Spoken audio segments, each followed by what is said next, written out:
मेरे दामाद ने लड़ाई न झगड़ा कुछ नहीं कर। अब पता नहीं 2 मिनट नहीं लगे तो खत्म भी गए। कोई नहीं, पापा के सिवा कोई नहीं था हमारा। उसके फेस पे आप देखो कितना जो है ना खौफ है एक तरीके से। पापा नानी कहाँ गए, मेरे पापा कब आए, ऐसे कह रही बोल रही। और मार दो कर क्या करो, सब पूरा परिवार मार दो, खत्म कर दो, उनकी जीत हो जाए। लेकिन हम जीत नहीं चाहते हैं, हम तो चाहते हैं न्याय मिलना चाहिए। न्याय जो न्याय है ना, मुझे न्याय चाहिए बस। दे मेरे दोनों को फांसी की सजा होनी चाहिए बस। अगर आप भी आस पड़ोस में मदद करने का मुद्दा रखते हैं और आप ये चाहते हैं कि आस पड़ोस में मदद करें, तो आप अब सावधान हो जाइए, क्योंकि देश की राजधानी दिल्ली के अंदर ऐसे ही एक मामला सामने आया है जहां पर परिवार की मदद करने के कारण और परिवार में लड़ाई चल रही थी, उसमें जो बीच बचाव करने के लिए जो व्यक्ति पहुंचे, एक नाबालिग के द्वारा उनको चाकू मारकर उनकी हत्या कर दी जाती है। मैं इस वक्त दिल्ली के मंगोलपुरी में मौजूद हूँ और मेरे पीछे आप जो ये मकान देख रहे होंगे, इस मकान में आप सामने देखिए एड्रेस भी बाकायदा लिखा हुआ है। इस मकान में, ठीक इसी मकान में जो है ऊपर वाले फ्लोर में एक परिवार रहता था और उससे ऊपर वाले परिवार में एक दूसरा परिवार रहता था। बीच वाले फ्लोर में जो परिवार रहता था, उनके परिवार के अंदर अक्सर जो है लड़ाई झगड़ा हुआ करता था आपस में, पति पत्नी के बीच में। उसके बीच बचाव के कारण उस दिन जो है, जिनका नाम सर्वेश बताया जा रहा है, वो जाते हैं और जब आपस में लड़ाई चल रही थी परिवार के बीच में, तो वो छुड़ाने का प्रयास करते हैं। और उस परिवार के अंदर जो एक नाबालिग लड़का मौजूद था, परिवार की तरफ से ये आरोप लगाया जा रहा है कि वो लड़का नीचे से बाहर जाता है और चाकू लेकर आता है। उसके बाद वो सर्वेश जी को उन चाकुओं से हमला कर देता है उनके ऊपर, पूरे जीने में, और लगभग पूरे सेकंड फ्लोर पर जो सिर्फ और सिर्फ आपको ब्लड ही दिखाई देगा।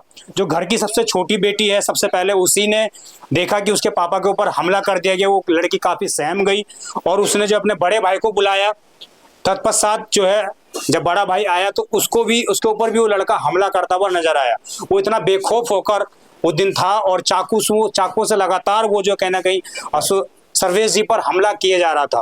तो निश्चित रूप से अभी क्या कुछ मामला था और किस तरह परिवार के वो लोग थे, हम परिवारजनों से बात करते हैं और बताते हैं कि किस प्रकार ये घटना जो घटित हुई। सारा खून गिरा, मेरे पापा का है खून। आपके पापा जी का? पापा जी का है जी। यहाँ से यहाँ तक सब में छींटे छींटे हैं, जितनी भी है सारी की सारी। पूरा मतलब पूरा हर जगह गिर गया था क्या? हर जगह यहाँ मेरे पापा खड़े रहे 10 सेकंड तक, 10 मिनट तक कम से कम। बहुत खून, बहुत ब्लड बहा यहाँ पे। ये मेरा नाम है संजू। किस बात को लेकर लड़ाई हुई थी? ये अपने आपस में झगड़ा कर रहे थे, आपस में झगड़ा कर रहे, तो हमने कहा लड़ाई झगड़ा मत करो। तो मेरा बेटा आया कि अंकल गाली मत दो, तो उसने क्या करा, इसे पकड़ के सारे इसके दीवार में मार दिया। तो बच्चा मेरा दम बिंद पड़ा कि वो लोग आपस में लड़ाई कर रहे थे? आपस में मियाँ बीवी पे लड़ाई कर रहे थे, आपस में फोन से गाली दे रहे थे आपस में। तो मैं लड़का बोला उतर के आया आपस की, मैं कहना अंकल गाली मत दो, लड़ाई मत करो, माँ बहन रहती, गाली मत दो। तो उसने क्या करा, सर पकड़ के दीवार में मार दिया। तो लड़के गुस्सा आ गए, वो बिंद पड़ा। तो मेरे हस्बैंड उतर के आया पीछे, मैं भी आई उतर के, और सीधा उसने उसके बाप ने उचका दिया सीधा पकड़ के पीछे से, और उसके लड़के ने चाकू मार दिया। कितने साल का लड़का था? लड़का है 14 साल का, 14-15 साल का है। इस भाई के जितना ही होगा? नहीं इतना ही है। आपके जितना? अब मेरे से छोटा है। उनने क्या करा, उनने वो चाकू लेके आया, उसके बाप ने पकड़ा हाथ और उनने चाकू पीछे जांग उठाई, उनने चाकू मार दिया। उसने उठाया ऊपर से ऐसा करके उठा के और उसने चाकू मार दिया और सीधा चला गया। पापा की भाग, उसने भगा दिया। फिर मैं ना देखा कि खून, मैंने नहीं देखा कि कब मारा, खून लसपत पे मैं तो गिर गई, बेहोश हो गई। हम अपने पति उतार के ले गए तो सारा खून सारा बह गया। सब लोग गली में सबने देखा कि खून कितना, मेरे पैर फिसले, मेरी लड़की गिर गई। तो सच में पूरा खून देखा कि क्या कोई हम मदद करने वाला कोई नहीं था, मेरा कोई भी नहीं था खड़ा कि मैं क्या करूं, रिक्शा कैसे लगा, हॉस्पिटल में कैसे पहुंचाऊं, फोन के अंदर मैं किससे मैं मदद करूं। लेकिन मेरी कोई वहाँ का कोई मैं सुन नहीं रहा था। फिर ये कोई भाई आया, कोई साथ नहीं दे, कोई मेरा साथ नहीं दे रहा। मैं तो पागल बना कर घूम रही थी, मैं क्या करूं, किससे कॉल करूं, मेरे कुछ समझ में नहीं आ रहा था। लेकिन तो फिर ये मेरी लड़की मेरी भाग के गई कि भैया चलो कि पापा की चाकू मार दिया। फिर ये मेरा आया, फिर तब तो फिर मेरे हस्बैंड के डेड हो चुकी थी। हॉस्पिटल में मैं पहुंचा भी नहीं पाया था, इमरजेंसी गेट है, फिर इनकी हो गई मौत। अकेले कमाने वाले? अकेले मेरे पति रिक्शा चला रहे, मैं छोटे मेरे बच्चे हैं, मैं क्या करूं, मुझे इंसाफ चाहिए। मैं कैसे इनको क्या खिलाएंगे क्या पिलाएंगे, किराए पे मकान पे रहते हैं हम, कैसे हमारा जीवन, मेरा पूरा परिवार जड़ गया, हमारा अब जीवन नहीं है, मुझे चाहिए न्याय। हमारा परिवार माँ से हम कैसे जिए, हमारे बच्चे क्या खिलाएंगे, हमें चाहिए बिल्कुल न्याय चाहिए। हमारे बच्चे हमारे क्या उनको खिलाऊंगी, मैं कैसे रखूंगी, हम किराया भी नहीं दे पाते हैं। या फिर उसकी मौत चाहिए बस, दो में से कुछ चाहिए, या तो उसे मौत मिलना चाहिए या मुझे अपना भाई चाहिए। हमारा बस दो में से मेरा फैसला तो कुछ होना चाहिए बस, बेकार हो गई, मैं क्या करूं? और कुछ नहीं चाहिए मुझे बस। ना मुझे पैसे की भूख, ना कोई लालच की भूख नहीं है। या तो मुझे भाई दे दे, मेरे दोनों को फांसी की सजा होना चाहिए बस। मेरा फैसला यही है, मुझे दोनों को मेरा फैसला यही है, और कुछ फैसला नहीं मुझे, और कुछ किसी से बात करने की कोई जरूरत भी नहीं है, ठीक है ना। या तो उन्हें फांसी हो जाए तो बढ़िया है, या नहीं तो मुझे भाई मिल जाए मेरा। बाप बेटो ठीक है ना? दोनों देना चाहिए सजा, दोनों को, दोनों बाप को बेटो सजा को। मिलना चाहिए बस। मेरे हस्बैंड की ऐसी हो गई, मैं क्या नहीं मिला तो फिर पता मेरा तो जीना ही बेकार, फिर मेरा तो जीवन खराब हो गया, मेरा तो हस्बैंड चले गया, छोटे छोटे तो मैं क्या करूंगी इनको, मैं क्या नहीं, करूं? बहन है और कौन है? 5 भाई, एक मेरी बहन है, और कौन है कमाने वाला? छोटे छोटे हैं सारे, पढ़ने लिखने की उम्र है, उनको काम पे भेजूंगा मैं? 5-6 साल से ये बीमार बताओ, हो रहा, हॉस्पिटल दवाई चल रही है उसको। टीबी की बीमारी है मेरे भाई को, कैसे काम पे जाएगा? मम्मी, बड़ा लड़का भी मैं ही बड़ा हूँ घर में, सबसे बड़ा मैं ही हूँ घर में, कोई नहीं, पापा के सिवा कोई नहीं था हमारा। उसकी दवाई पापा ही थे, में उसकी मम्मी भी रहती थी। मम्मी पापा भाई बहन सब रहते थे, ठीक है। अभी सारे फरार हैं। सारे फरार नहीं है, मम्मी पापा जिसने चाकू मारा था वो भी है, सब थाने में, सब पकड़े गए हैं। ये कैसे मतलब आपको पता लगा कि अचानक कैसे हो? हम तो हते ही नहीं सर, यहाँ पे गांव थे, मैं मट्टी भी नहीं मिली मेरे दामाद, हम्म। मैं तो बाद में आए पाए। मेरे दामाद ने लड़ाई न झगड़ा कुछ नहीं कर, अब पता नहीं 2 मिनट नहीं लगे खत्म ही गए। सीधे इंसान थे। बहुत सीधे, ना कोई लड़ाई झगड़ा किसी से मतलब, ना गली से, ना किसी से मतलब नहीं थी। अपने ड्यूटी से आए थे, ड्यूटी से अपने आए के पता नहीं कहा बात बचाई भी, इस लड़का के चक्कर में उसने उन्हीं को मार दो, बाप बेटन दोनों ने। दुनिया इतना बेकार हो चुकी है कि आपस की लड़ाई छोड़ो, उसमें भी पहले थोड़े दिन पहले उनका गला भी दबा था, पापा कई बार छुड़वा के निकले भी आते। क्या कह रहे हो? वो कई बार इनकी लड़ाई होती थी, पापा छुड़वाते थे। वो मियां बीवी अपने हस्बैंड का गला दबा रहे थे। वो मेरे पापा छुड़वाने गए, फिर उसके बाद फिर उनने छुड़वा के, फिर लड़ाई छुट गई, वो नीचे लेटा रहा, फिर धीरे धीरे लड़ाई छुड़ गई। फिर मतलब उस दिन, हमेशा लड़ाई लड़ते रहते थे। हाँ, फिर इस दिन मेरे भाई ने लड़ाई छुड़वाने गया, इतने देर मेरे भाई का दीवार में सर मार दिया उनने, और मेरे पापा के टांग पे चाकू मार दिया, और एक इधर मैन पार्ट पे लग गया चाकू। बहुत पूरा खूनम खच्चड़ हो रहा था, ऊपर से नीचे तक गली तक में खून ही खून बिखरा हुआ था, पूरे गली में खून ही खून।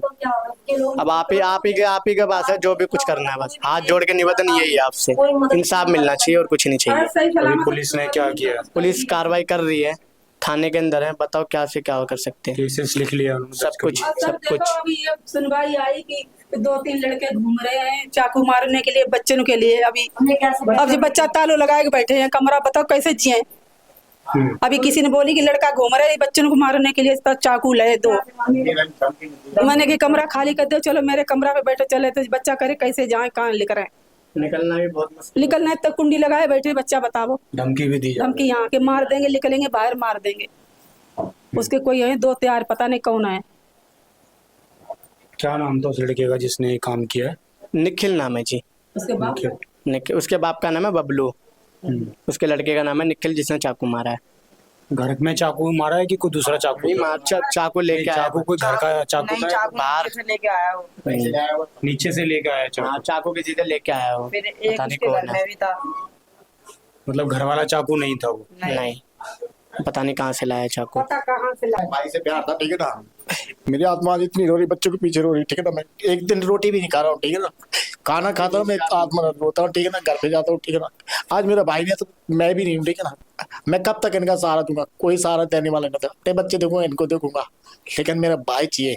भाई नहीं चाहिए तो दोनों को फांसी चाहिए बस। मुझे 2 ही, मेरे पास कोई वो नहीं है ऑक्सीजन, बस इतना कर दो आप, मेरी आपसे ही रखो सब बस। इसलिए धन्यवाद करता हूँ आपसे, ठीक है ना। मेरे पास कुछ नहीं है, ठीक है ना। बच्चे मेरे ऐसे भटक रहे, ऐसे जा रहे हैं, और धमकी मिल रही है, धमकी अलग से मिल रही है कि जा तेरा भाई है और है। किसको धमकी दे रहे हो भाई? और मार दो, कर क्या करोगे? सब पूरा परिवार मार दो, खत्म कर दो, है उनकी जीत हो जाए। लेकिन हम जीत नहीं चाहते हैं, हम तो चाहते हैं न्याय मिलना चाहिए। न्याय जो न्याय है ना, मुझे न्याय चाहिए बस। या तो उनको फांसी मिलना चाहिए, और जो धमकी वाले हैं उनको भी साथ में लेना चाहिए इनको, बस मुझे कुछ नहीं चाहिए। यही मेरा न्याय है बस। अभी धमकी भी दी जा रही है? धमकी जा रही कि हम कि चाकू मार देंगे, हमारे बेटे को धमकी दी जा रही है कि तू ले गए, तू मिल जाए कि चाकू इसे मार दूंगा। अब हमें कैसे बच्चों में, अब घर बाहर भी जा सकते बच्चे, सामान कैसे जाऊं? अब मैं कब तक ताला लगा, कब तक कुंडी लगा के सामान तो लेने जाना पड़ेगा, कैसे कब तक ऐसे रहेंगे? पुलिस वाले भी नहीं आए कल। हमारा कोई देखे कि हमारा कोई देखने वाला भी नहीं है। आप लोगों ने धमकी के लिए पुलिस वालों को बोला है? मैंने भी कुछ नहीं बोला। मैंने कैसे जाऊं, हमारा कोई है नहीं, किससे बोलूं? ये भी नहीं जा रहे बच्चे को, मैं जाने नहीं दे रहे किससे। अब मेरी हालत खराब, मैं टूट गई। मैं कैसे आती, मेरा हस्बैंड मेरे खुद मेरे अंदर से टूट चुकी। हमारी हिम्मत नहीं रही, मैं क्या करूं? मेरे बच्चे को नहीं भेजे कि बच्चे को मार मुर दे। हमारी इतनी हिम्मत नहीं है, किसके पास जाऊं पुलिस वाले? अब मेरा कोई सहारा नहीं, मैं किसके ना मेरा कोई भाई मेरे बाप कोई है नहीं, मेरी माँ है बस अकेली। मैं किसको लेके जाऊं? मेरा कोई गली मेरा कोई साथ देने वाला नहीं है।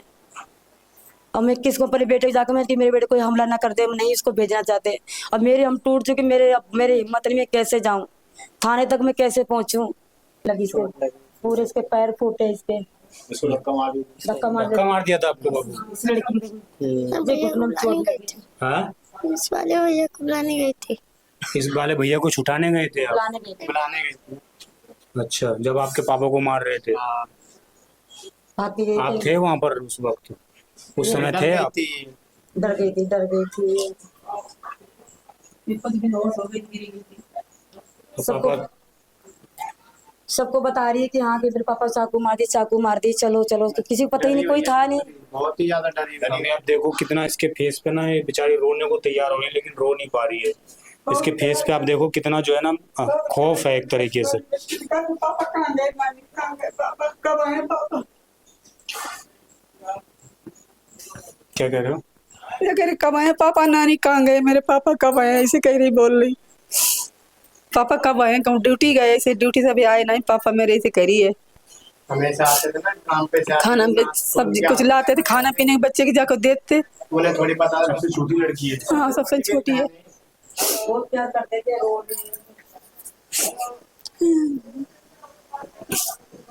पापा चीजी लाते थे आपके लिए शाम को? वो कैसा वो लड़का डराता था कि आपको? डराता था? नाम बताओ। नाम क्या है बेटा आपका? मोनिका। मोनिका। कौन सी क्लास में पढ़ती हो आप? हाँ, 4th क्लास में पढ़ती हो।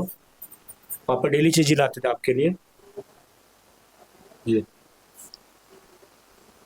कहीं ना कहीं ये सबसे छोटी बच्ची है इस परिवार की, और इस बच्ची के सर के ऊपर से आज इसके पिताजी का जो है साया छीन लिया गया है, महज इस कारण कि उन्होंने जो है एक परिवार के बीच में कलह से बचाने की उनको कोशिश की, उनकी मदद करने की कोशिश की, सिर्फ और सिर्फ यही कारण था। और आज इस बच्ची के सर पे से जो है इस परिवार के ऊपर से उस लड़के की जो उसकी आपराधिक प्रवृत्ति थी, उसके कारण इस परिवार के ऊपर से जो आज साया था, एक पिता का साया था जो इनको आगे भविष्य में इनकी भविष्य तय कर सकते थे, आज कहीं ना कहीं उस लड़के की तरफ से इतना बड़ा कदम उठाया गया कि वो आज इनके परिवार के बीच में इनके पिताजी नहीं है।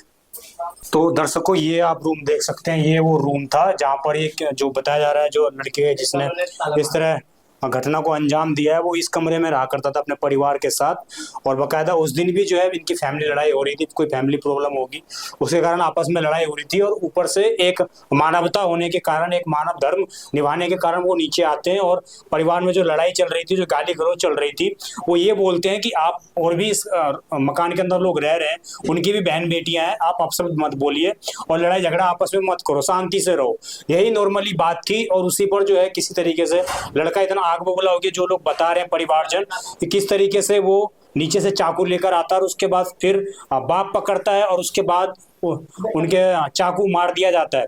पूरा मैंने आपको तस्वीरें दिखाई किस प्रकार पूरे जीने में लगभग सभी जगहों पे सिर्फ खून ही खून नजर आ रहा है, और निश्चित रूप से दिखाता है कि किस प्रकार देश की राजधानी दिल्ली के अंदर जो है बदमाश बेखौफ हो चुके हैं, और नाबालिग के द्वारा इस तरह घटना को अंजाम देना, ये लोग ये भी चाहते हैं कि वो नाबालिग है तो उसको कहीं ना कहीं बालिग होने तक जेल में रखा जाए और उसके बाद भी उसको सजा दी जाए, क्योंकि उसने जो है हमारे बीच में जो कमाने वाला था, हमारे परिवार का जो रखवाला था, जो एक पत्नी का एक पति था, जो कहीं ना कहीं घर सहारा था उनका, उस सहारे को आज इस लड़के ने छीन लिया है। और उसके अंदर इस तरह की अपराध की जो प्रवृत्ति थी निश्चित रूप से वो दिखाती है कि महज थाने से कुछ मीटर की दूरी पर इस तरह घटना को अंजाम देना, दिल्ली पुलिस का जो खौफ है वो नाम मात्र अब बदमाशों के अंदर और उन लोगों के अंदर रह गया है जो इस तरह घटना को लगातार अंजाम दिए जा रहे हैं। परिवार की यही मांग है कि उनको सख्त सख्त सजा मिलनी चाहिए, जिससे कि और दूसरे लोग इस तरह की हरकत समाज के अंदर ना कर सकें। आप देख रहे थे दिल्ली क्राइम मोर्चा में विजय ठाकुर इस वक्त मौजूद था मंगोलपुरी में।